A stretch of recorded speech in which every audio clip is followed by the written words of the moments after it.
कहता होगा भगत सिंह कि आज मैंने किसके लिए कुर्बानी दी, किन व्यक्तियों के लिए कुर्बानी दी।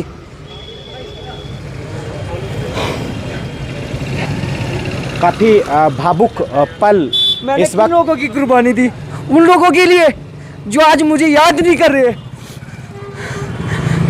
नमस्कार, आप देख रहे हैं ओपीटीवी इंडिया। मैं हूं ओमपाल सिंह राजपूत। आज उत्तर प्रदेश के जिले शामली से एक युवा जो अपने शरीर में बेड़ियां डालकर यहां पर पहुंचा है। जिले जिले सरदार भगत सिंह और उनकी पूरी टीम को शहीद का दर्जा दिलाने के लिए डीएम के यहाँ ज्ञापन पर ज्ञापन दे रहे हैं। इनसे सीधे मुखातिब होते हैं। कहाँ से इन सब चीज़ों की प्रेरणा मिल गई? ये बचपन से है और ये प्रेरणा हर भारतीय के अंदर है। एक विजय के अंदर नहीं, एक भगत सिंह के अंदर नहीं, एक सुखदेव के अंदर, 142 करोड़ देशवासियों के अंदर है।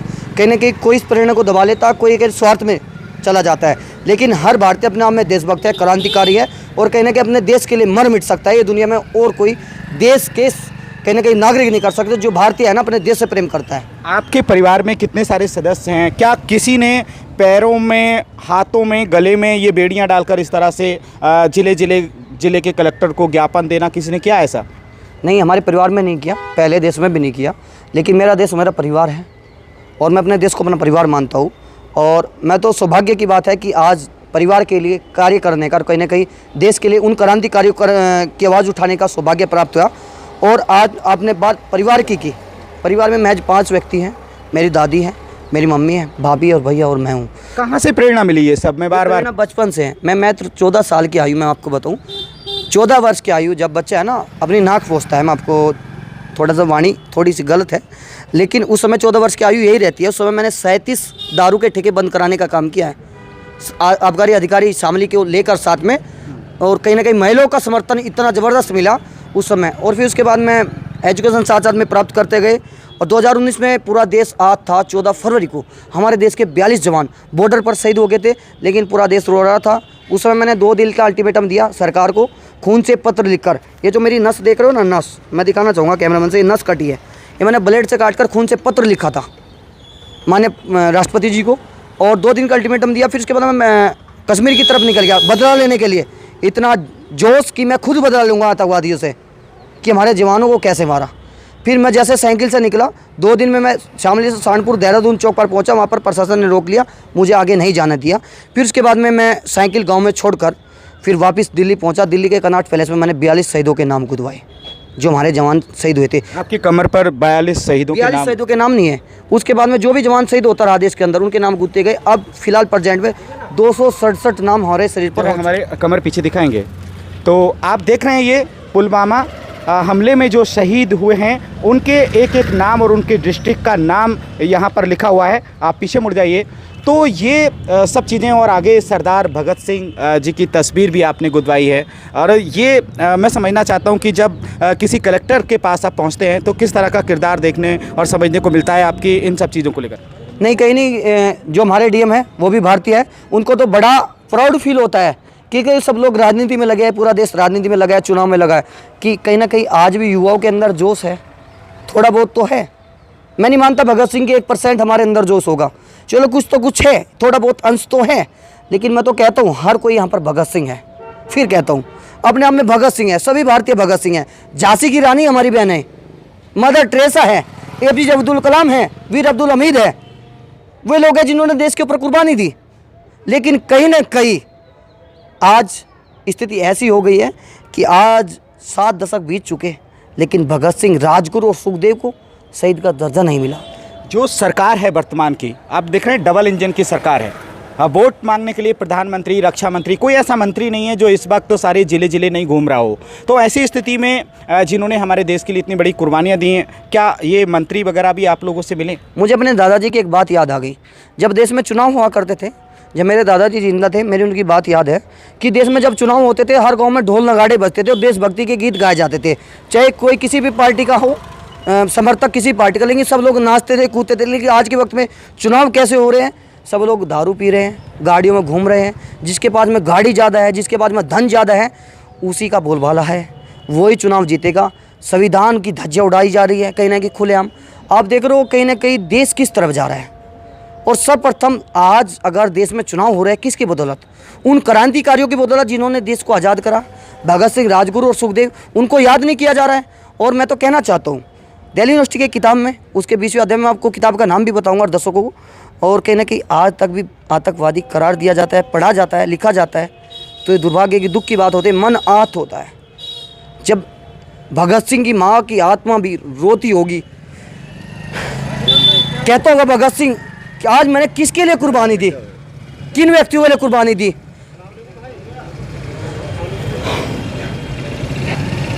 काफ़ी भावुक पल मैंने इस किन वक्त। लोगों की कुर्बानी दी, उन लोगों के लिए जो आज मुझे याद नहीं कर रहे। धैर्य रखिए, हम समझ सकते हैं, आपकी भावनाओं की कद्र कर सकते हैं, लेकिन देश के हर नागरिक को ये जिम्मेदारी है कि वो कम से कम इनके इस भ्रमण यात्रा में इनको योगदान दें, इनको मैं सपोर्ट। तो चाहता हूँ हर बार मेरा इस देश में जन्म हो और कुर्बान भी इसी देश पर हो जाऊँ। सौभाग्य कि हिंदुस्तान में मेरा जन्म हुआ। शिक्षा कहाँ तक हासिल की? मैं LLM का फर्स्ट ईयर का स्टूडेंट हूँ, डोमेस्टिक। क्या बनना चाहते थे आप? मैं बनना चाहता तो यही बनना है कि देश में मैं एक बदलाव ला सकूँ। देश में देशभक्ति संस्कृति हमारी ख़त्म होती जा रही है, उसको दोबारा लौटा सकूँ। संस्कृति सब अपने लिए करते हैं, स्वार्थ से जुड़े हैं, पैसा कमाना है, परिवार बढ़ाना है, धन दौलत। क्या करोगे इस धन दौलत का? एक दिन रात में मिल जाओगे। क्या पता आपकी गारंटी आप कब तक जियोगे? नहीं पता। मेरा पता है नहीं पता। किसके लिए कर रहे हो, किसके लिए लड़ रहे हो, किसके लिए जाति धर्म कर रहे हो?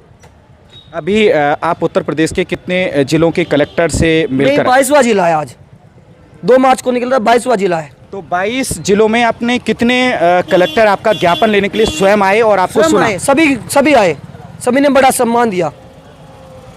तो ज़रा किसी कलेक्टर का किरदार बताइए, ज़रा किस तरह से आपके साथ पेश आए, क्योंकि यहाँ तो वो मिल नहीं पाया, चुनाव में व्यस्त हैं। कलेक्टर बहुत बड़ा होता है, सौभाग्य की बात है, वो सम्मान दे रहे हैं हमारे लिए। कलेक्टर बड़ा पद होता है देश के लिए, और मेरे लिए सौभाग्य की बात है वो प्रधानमंत्री से बड़ा होता है कलेक्टर, आपको पता होगा। लेकिन कहीं ना कहीं कलेक्टर अगर सम्मान दे रहा है तो उनको पता हो ये कहीं ना कहीं मांग अच्छी है। एक कलेक्टर हर भारतीय में, फिर कहा चाहे कलेक्टर हो चाहे कोई भी हो, हर भारतीय अपने नाम में देशभक्त है। आपने डीएम साहब के कहीं ना कहीं सरकारी कर्मचारियों के हाथ बंधे होते हैं, वो खुलकर नहीं कर सकते, लेकिन उनकी सहानुभूति हमारे साथ में है। देश भगत सिंह के साथ में है।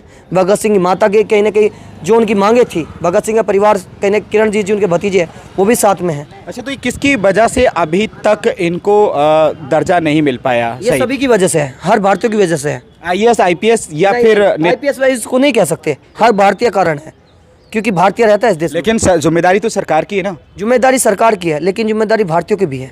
कितनी सरकारें आई गई, आपने भारतीयों ने क्या फैसला लिया, क्या डिसीजन लिया? भारतीय तो बार बार सरकार बदल रहे हैं, लेकिन अभी बीच में नहीं बदल पा रहे हैं। नहीं, मैं फिर कह रहा हूँ, गलती किसकी है? गलती भारतीयों की है ना। आप मांगे क्यों नहीं रखते? भगत सिंह राजगुरु को शहीद का दर्जा मिले, ये किसी निजी पार्टी के भगत सिंह नहीं थे, किसी एक पार्टी के नहीं, सबके थे। इन्होंने तो देश को आज़ाद किया सिर्फ इस तिरंगे की खातिर, इस तिरंगे को कभी झुकने नहीं दिया। अच्छा, ये बताइए, ये जो बेड़ियाँ हैं इनको डालने का, बनवाने का, कहाँ से बनवाई, कैसे ये बनवाई? ये बेने वो आज़ादी के समय की याद दिलाना चाहते हैं हर उन भारतीयों को कि देश के क्रांतिकारियों ने वो पीड़ा सही। उस समय आज़ादी के समय ऐसे थे हमारे भगत सिंह, बेड़ियों में बंद आपके लिए, और बेड़ियों में बंद होते होते फांसी पर चढ़ गए। ये उनकी वेशभूषा थी उस समय। वो याद दिलाना चाहते हैं आज़ादी का समय, वो याद दिलाना चाहते हैं उनका दुख, उनकी पीड़ा, लेकिन वो फिर भी हंसते रहे, मुस्कुराते रहे और भारतीयों को दिलाते रहे कि हमारे अंदर वो जुनून है, वो जज्बा है, हम कभी अंग्रेजों से डरेंगे नहीं और ना झुकेंगे, हम हंसते हंसते फांसी पर चढ़ जाएंगे। मैं कहना चाहता हूँ भगत सिंह के लिए 2 लाइन। नदी किनारे बुलबुल बैठी, हमने सोचा तोता है, अरे भगत सिंह जब तुम्हारी याद आई तो दिल चुपके चुपके रोता है, तो दिल चुपके चुपके रोता है, क्योंकि आज मजबूर है हम लोग।